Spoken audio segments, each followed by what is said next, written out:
大体量，体力，今天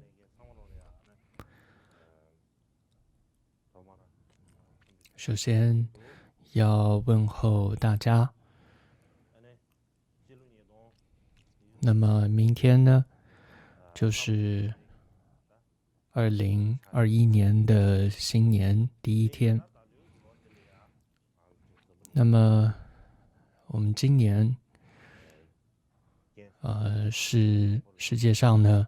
发生了许多的疫情灾情，尤其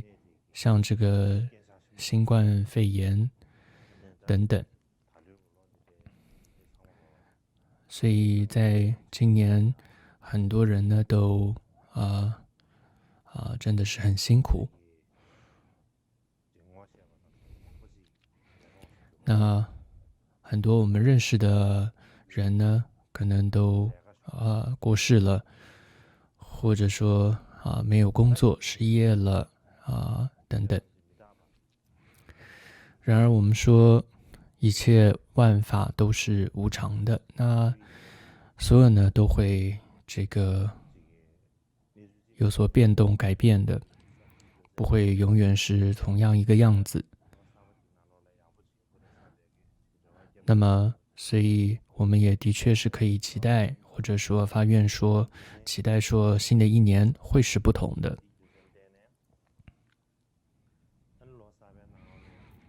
所以呢，那么我们说在新的一年当中，那么所有我认识的人、朋友、法友，总之在世界上的所有的人，那么我都问候大家新年这个快乐。那么尤其各位佛学院中的学生，还有这些善知识们、堪布们，也祝福祈愿各位在新年当中身体健康，还有各位的佛行事业呢都能够增盛圆满。谢谢。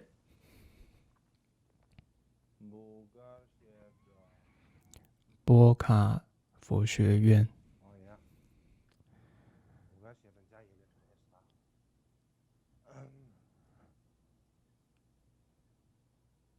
像是彩虹一般消失了。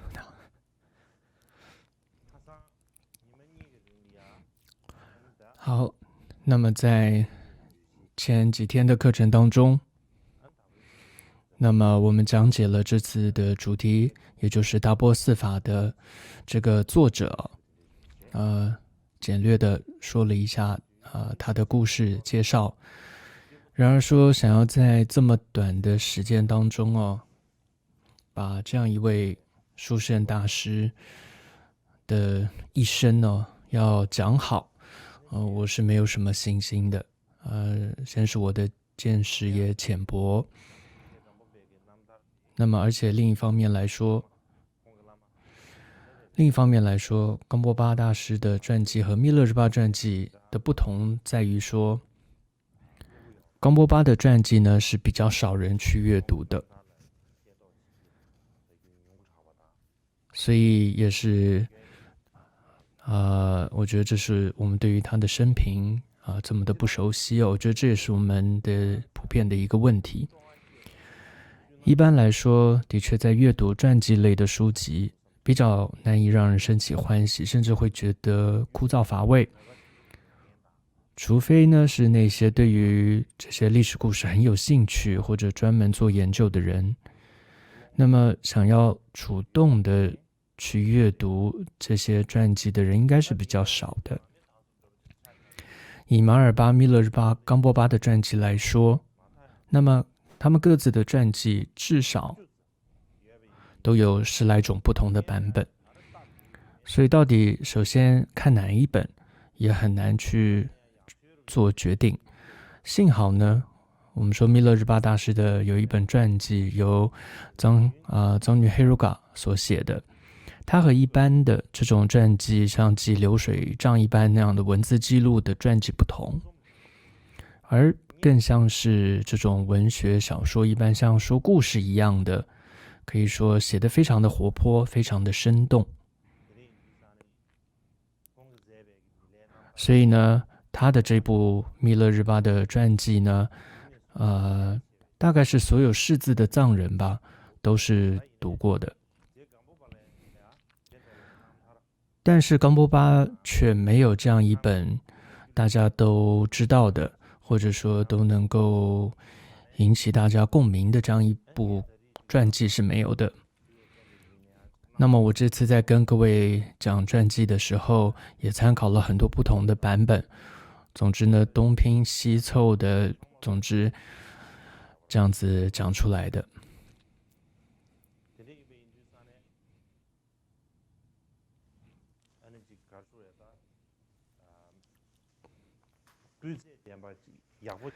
所以我觉得呢，可能质量呢还是不够好。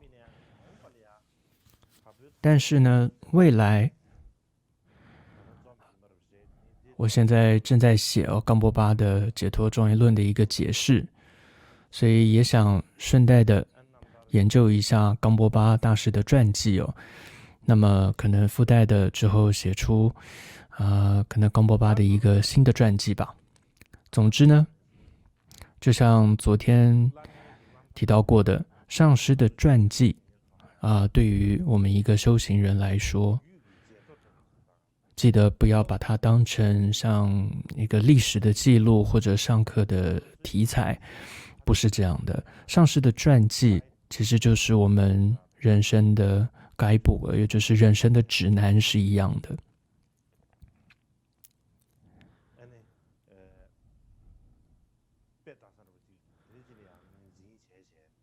是一个我们要效法的，是值得我们深入去研究思维的，尤其是要将传记当作我们实际修行上的一个标准和这个参考一个模范。那么从今天开始要讲解达波斯法了。那么这个4个法要的内容归纳为4句这样的摄颂4个纲要的人呢，就是冈波巴大师。然后我们说4法的内容呢，却不是在阐述某部经或者某个宗派的观点，不是这样，而是在提示我们说在实修佛陀的说经教和序典的时候，告诉我们有什么样的一些关键，还有这些重要的一些分际这样的一种口诀。也因此不仅仅是冈波巴的追随者，或者说达波噶举派的人，事实上这4法呢，是萨迦、格鲁、宁玛等等藏传佛教各个教派的这些修行者，都对于这样子的达波4法有很高的一个评价，而且都极为看重是有这样的一个情况。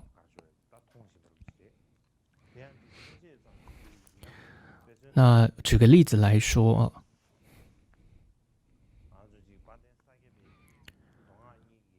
那么在萨迦派的一位大师，精通显密的这样一位大师叫果让巴索那姆森格他所撰写的离四贪执的一个讲义叫做深义书要这样的一个论点当中就提到，上师萨迦巴贡嘎宁波12岁的时候，那么就修持文殊法门6个月，然后亲见到文殊菩萨，菩萨就说：若贪此身非行者，若贪轮回非出离，若贪自利非菩萨，若生执着非见解。那么这当中包含一切波罗蜜多乘的这些修持。这些话的意思就是说，远离贪着此身即是心去法，远离贪执轮回即是法入道，远离自利的贪执即是道灭惑。然后继续说到说，远离四边的贪执哦，即是惑成智。总之，你看到在这部论中啊，你可以看到萨迦派，它是我们说从否定的角度阐述的离四贪执，和正面角度阐述的这个冈波巴的达波四法，你可以看到是有这样的一个结合的。另外还有一个例子，就是有一个叫片之婆东巴的大手印的一个教本当中，这个教本叫《成就教言甘露精要》中就有提到说，有第三修持方式分成3个：前、正、结行。首先又分2个共不共的前行，共前行又分4个：心去法、法入道、道灭惑、惑成菩提心之教授。你可以看他这里是写成了惑成菩提心这样的教授，所以他这里是将共加行结合了4法这样子来讲说的。另外还有在觉囊派的一位智者叫做千明梭那姆桑波，在他的著作《上师相应加持精要涉略》这样的一本书当中，有提到说，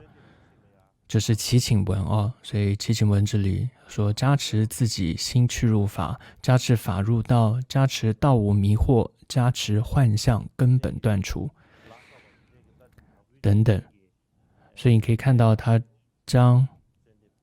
4法成为了一种祈请的方式来讲说。另外还有在宗喀巴大师的一个上师相应法的一个著作当中是怎么说的呢？他说，在自己的头顶上观想上师，祈请上师仁波切加持心去法，加持法入道，加持法无障碍等等。所以你可以看到这里呢，也是以一种祈请文的方式阐述了可以说跟冈波达波四法。另外在一部对于就是山居噶丹派，也就是格鲁派的温萨尔传大手印的持有者叫班禅洛桑曲吉坚赞大师他所撰写的甘丹噶举珍宝传规的甘丹大手印根本颂的一个注解，叫做极明灯。这本注解当中就说呢，尤其无上密的最胜所化，就最胜的行者于前自在弥勒日巴大师，他首先会教授并且令弟子观修慈悲菩提心，然后出离业果，死亡无常。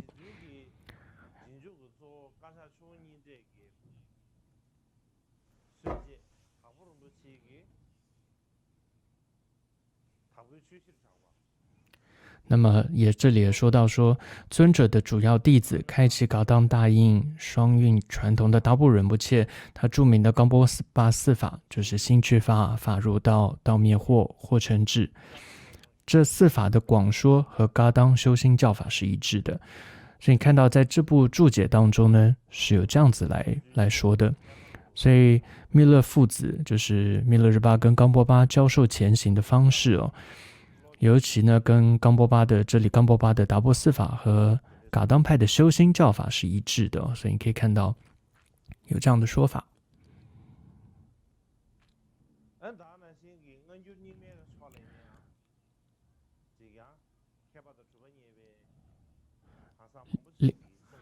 另外还有许多这些宁玛的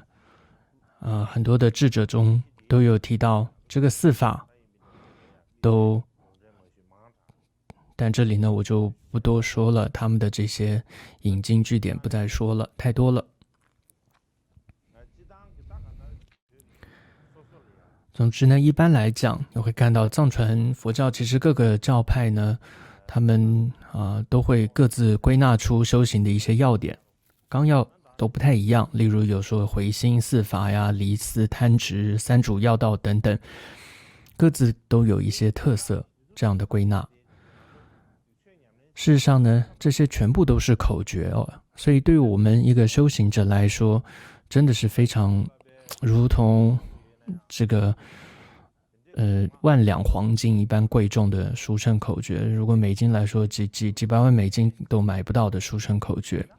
所以我们应该没有偏废的去做修持哦。那么我觉得这样才算是进入了藏传佛教之门，不然呢自己也不修行，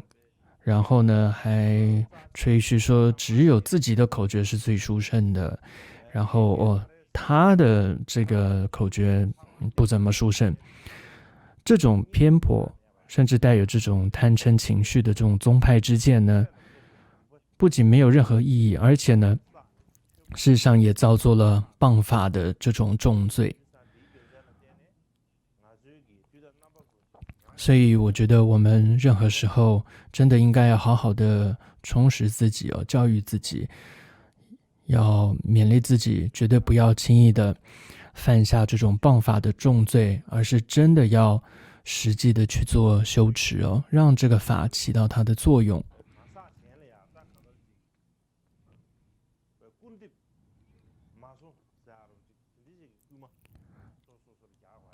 总之勉励自己不要轻易的去诋毁跟批评别人。所以呢我们现在也知道冈波巴四法多么重要了，就是你可以看到刚刚举了许多各个教派都会引用四法的一些例子。那么接着如果说那请你告诉我这个四法的经典是什么，如果我们有人这样说的话，那你跟这个人说就是等一下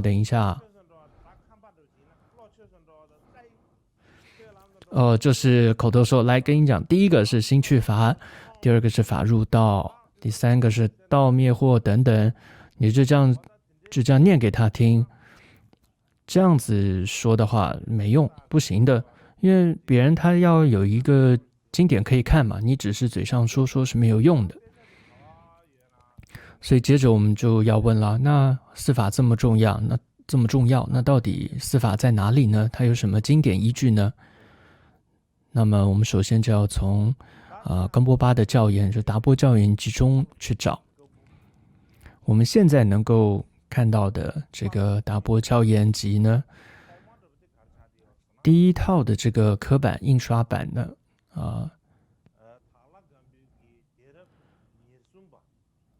是这个在达拉冈波这个地方有一位法主叫索纳姆伦珠大卫港村，由他所开刻的，这是第一版，当中呢是有40章。那这个是可以说是第一套的达波教言，之后的那些都是依据这个刻版而印刷或开刻的。另外呢还有冈波巴的叫灵心教言的一个汇编，它有分成3部，就是有嘎卡卡的3部，有这样的3函。那么之后呢还有这个从德格印经院又开刻了，它是有2函，它标示了 A1 的这样子的2函，还有一些呢没有被收录在刚刚上面我们提到了很多这些刻版当中的，像是还有一个题名叫五比达波仁波切耳传这样子的一个篇章。同时这篇的跋文当中有提到圣乐耳传如意宝教本，遵照密勒日巴尊者所传之教言，冈波巴修持笔记，后于惹琼巴尊前适宜修订，有这样一段跋文在这一篇当中。所以也有这样一个叫达波仁波切耳传这样的一篇。另外还有我在前几天有提到叫做达波什灵集是由伊师门纳巴他所汇编的。另外好像还有一本叫做达波拉杰教言无垢利益明藏，那这是一本医学论点。还有我在这一阵子我拿到的一个手抄本的目录当中呢，有看到一段记载说，月光童子所撰四法笔记洛亚巴编五笔世间这样子的一部。还有一个目录写到说，四法中篇摄要珍宝庄严，也是洛莱雅巴的传承。那么，所以这几个题名和我们现在手上可以实际看到的洛雅巴所写的四法的注解到底有何差异啊？还不知道，我只是看到了题名而已，目录的名字而已。总之呢，我觉得无论是冈波巴教研的木刻版、手抄版，我觉得我们都应该要好好的收集，要整理一下进行这些校对和编辑。我觉得这是非常重要的，因为很多教研它并没有木刻版，它只有手抄本。就昨天晚上我才在一个手抄本当中就看到了冲仓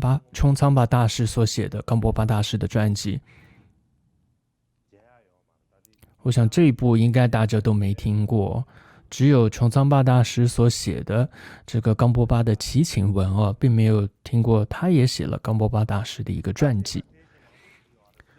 总之类似这样的情况是很多的，很多真本的。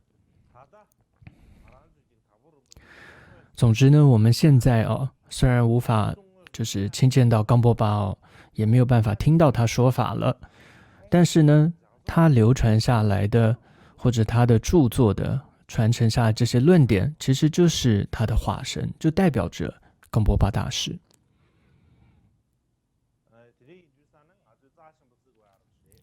所以我们应该要非常的重视他的这些论点。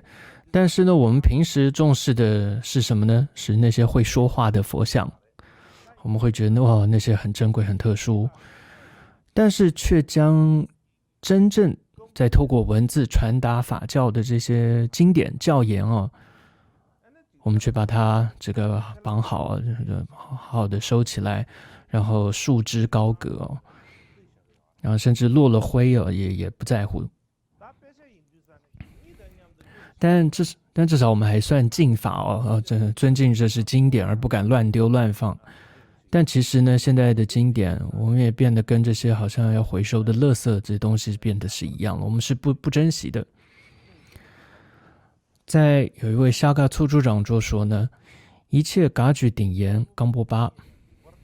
两部教言当善乐，然后噶当大印这样子汇聚的口诀，较之其他教言更殊胜。以此甚深之教法，一切祖师噶举祖师得成就，无比大恩上师大悲心，能够亲近佛教真有福。那么两位向往噶举法教之弟子，如教所修深觉正所以这总之是对于冈波巴大师的一个教言的一个赞颂赞叹。所以你看这位大师是如此的赞叹这个冈波巴大师的著作，所以我觉得我们都应该要认真阅读这些教言集。那么所以我们现在就像第一天当中有提到说，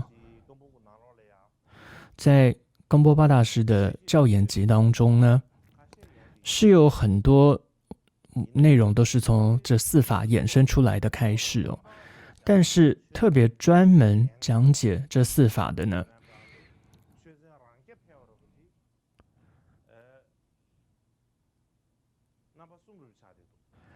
只有3个篇章。那么一个是叫做三世夫圣道宝鬘，它共有12个半的颂词颂文。另一篇是有标注了四法总摄的，再一篇呢是没有标注，但是呢开头有 Namo Guru 法去法入道等等的文字的。总之是有这3篇。那么首先我们要先讨论一个问题就是说我们都知道冈波巴大师在他的这些遗言当中有说到，未来认为见不到我的人们应该阅读我所撰写的《圣道宝鬘集》和《解脱大宝庄严论》。我们对解脱庄严论是哪一部没有什么疑惑，但是对于《圣道宝鬘集》指的是哪一部？论呢，这就有不同的说法了。因为在达波教言集当中呢，总共有3篇标示为圣道宝鬘集的这样子的篇章。首先第一篇就是刚刚谈到的，就是有12个半颂文的，或者说颂词的，以颂词形式的这个三世夫圣道宝鬘。第二篇呢是叫冈波巴教言圣道宝鬘，它每10句为一组而汇编的。那么第3篇呢，那么是以散文或者说长行形式的法尊达波拉杰教言，名为圣道宝鬘。此达波教言由帕珠笔记真实之教言。这可以说是一个真实指引心性的一个口诀，所以它是一个散文形式的这样的一篇，这也叫做圣道宝鬘。那么其中第一篇就是有12个半颂文的那一篇，就竹巴嘎举认为呢，就是三世夫圣道宝鬘就是这个冈波巴大师遗言中所指的圣道宝鬘集。所以在竹巴嘎举的这个片之贝嘎撰写的一个四法大术日显三世道当中就提到说，阿底峡尊者到达藏地，内文中这样讲，然后在菩提光王的祈请下撰写菩提道灯论。在这之后，广为流传的30佛道次第的要义才开始被讲说。而在这灯论的道次第当中，前2次第是略说，后次第是广说。现在很多人在讲大乘道次第，就是上士夫的时候，却认为这个就是在讲三世夫道次第这真是可笑。为了只是广说第3道次第，就是上士夫次第，法王月光童子撰写了《解脱大宝庄严论》，为了同时阐述3个道次第撰写了《圣道宝鬘集》。然而对于这部的《圣道宝鬘集》的详细解说，大多是在大众开示时讲说的，所以这里你可以看到他很清楚讲到什么是《圣道宝鬘集》。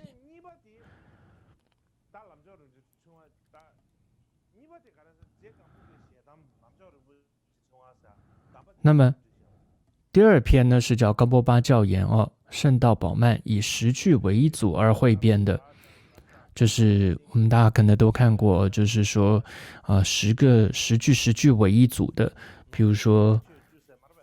可能10个可能会错误的或误解的10个法等等，有的有18句为一组，大部分都是10句为一组的。那么从这个的这个叫注解或者说编撰者的他是怎么编辑这一部的角度来看这个应该就是圣道宝鬘，就是冈波巴遗言所指的圣道宝鬘。大部分噶举派的人都会认为这个就是遗言中所指的圣道宝鬘。但是呢，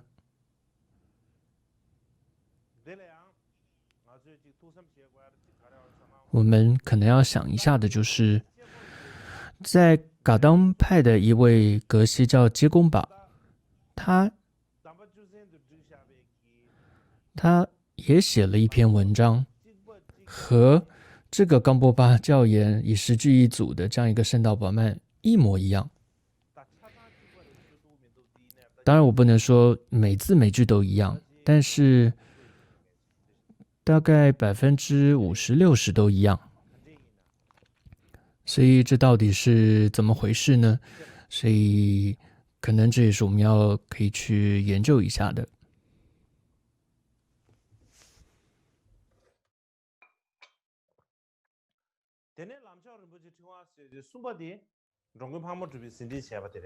那么第3篇呢，就是由泡沫主巴记录的，但大部分没有人把这个说成是圣道宝鬘就是冈波巴遗言的圣道宝鬘。总之呢，我们对于冈波巴遗言中提到的解脱庄严论和圣道宝鬘2部著作我觉得身为噶举的我们哦，这应该要确认到底这里圣道宝曼指的是哪一部，不然呢，如果我们被别人说，哎，我们连冈波巴的遗言都没搞懂的话，那么就会不好意思了，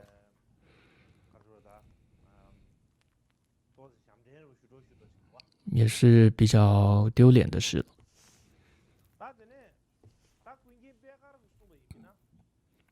那么依照片之贝嘎的说法哦，那么宋文形式的这种三世夫圣道宝曼就是四法的主要依据。那么贡巴粗去宁波呢有写这么一个注解，但是就像我第一天说过，这篇宋文当中呢，只有提到说四法内容详解之要义，应当以见修行来修实践啊。所以他只是这样提到四法两个字，他并没有清清楚楚说到四法是哪四个。但是呢，在之后的在拱粗他的一个注解中却提到说，此处分为法去法、法入道、道灭惑、惑成智，各自还有见修行的这样去做修持。所以你可以看到，在他的注解当中却很清楚说到了四法是哪四个。那么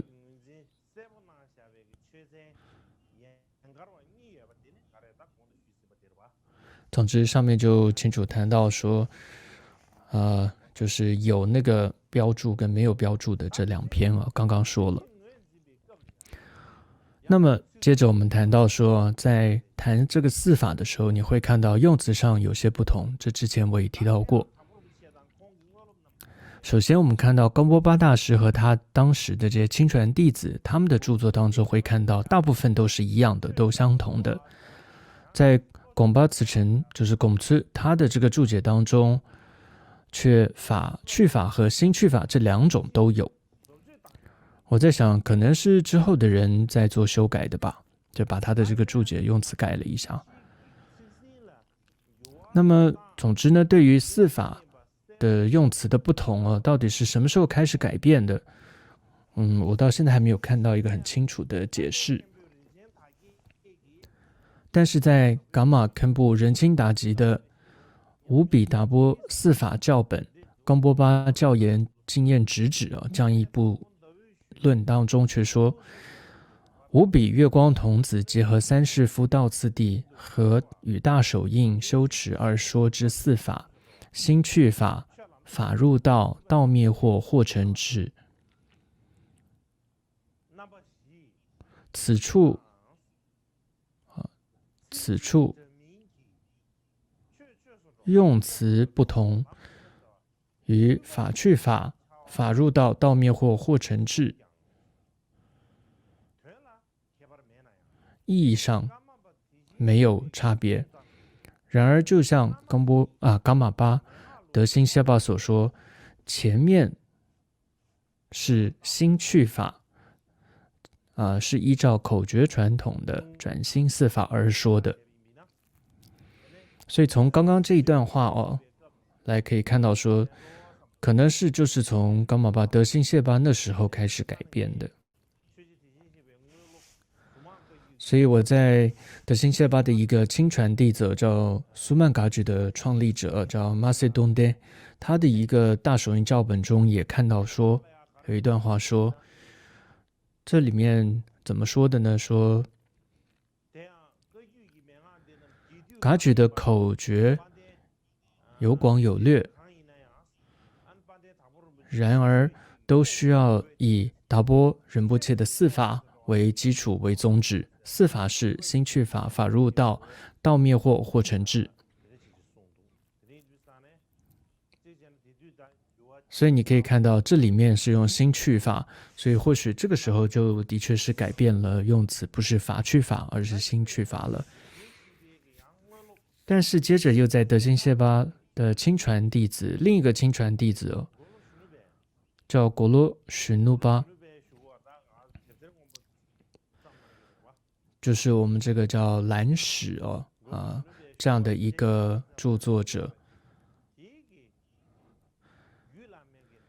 在他的一个宝性论大书，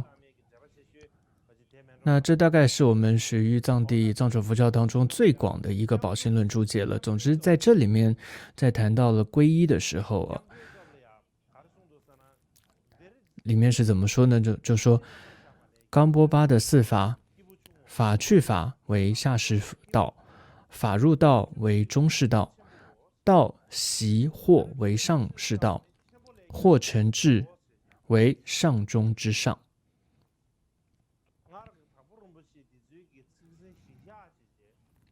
所以你可以看到，它是完全又依照了冈波巴大师那个时候的用词，而是用法去法。所以都是在同一个时期的人，也都是德兴谢巴的亲传弟子。那么，一个是已经改变了，变成新去法，但后者这个呢，它还没有改成新去法，还是法入法、法去法。但或许就像前面提到的，就是因为为什么改成新去法，是因为依照了这个口诀传统转心四法的这种用词而改变的。总而言之呢，这个可罗这个许努巴呢，他是发心戒是跟德兴谢巴求得的，而第四世萨玛巴缺扎耶谢呢，是就是他的总经师。所以他成为了第四世萨玛巴的总经师。所以在他的传记当中呢，他有这样一段话，他有点和弟子们有点在和弟子们一些炫耀的在说，但这是总之是炫耀，不是吹嘘，而是真的炫耀的说，是真的做过。他说：“我的眼睛呢，曾经见过德兴谢巴，也见过至尊宗喀巴大师那样的大德，我和你们可不一样了。”他的意思就是说，我可真的见到了德兴谢巴，我可真的见过宗喀巴，我和你们的可不一样哦。所以有点是在这个炫耀。就是我比你们更有福气啊，等等，这样子炫耀。总而言之呢，昆仑许努巴他有很多很多的上师，那么德兴谢巴呢，是他最重要说求得发心戒的地方。然后宗喀巴大师呢，这是跟随他学到了这个密乘方面的这个教法哦，所以这两位大师都是他很重要的上师。总而言之呢，四法呢，你可以看到它在用词上是有一些出入的，但是我觉得在意义上的确可能没有太大的差别。但是你说文字不同的时候，这在理解上也会造成一些解释上有一些不同。举例来说，在说心去法的时候，很清楚，就是说你的心要去向着这个法。但是当你说法去法的时候，是说呢，解释上来讲是说你要远离消除像是世间八法、非法和相似的法等等，然后要如佛法中所说那般如法的去实践。所以我觉得这样来看，法去法讲的似乎更深一些。但是的确，法去法这样子的用词好像没有像心去法那样的明白，或者容易被人理解。而且法去法也可能会让人觉得奇怪，法要怎么去入法？好像是不是你这个用词用错了，写错了字怎么说两次法？所以我觉得呢，总之法去法后来变成心去法，可能就是为了后世弟子容易理解而做的改变。也说不定哦。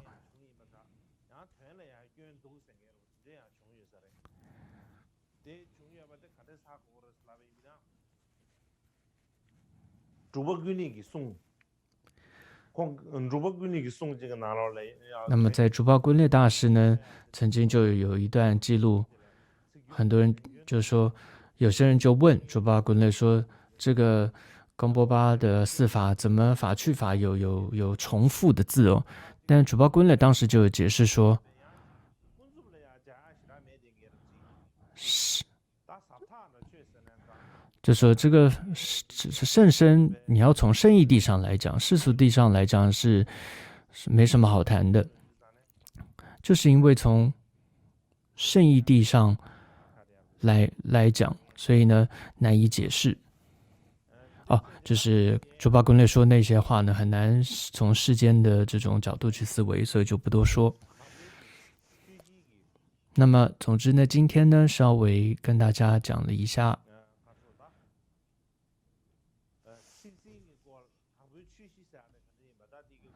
也就是这个四法呢，它的就是由来，还有它字的用词的不同等等。或许明天呢，就会真正讲这个法去法等等的内容。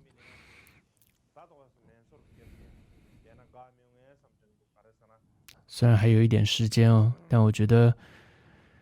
可能还是休息比较好，因为如果太勉强、太坚持哦，这也是容易不好的。所以呢，就讲到这里。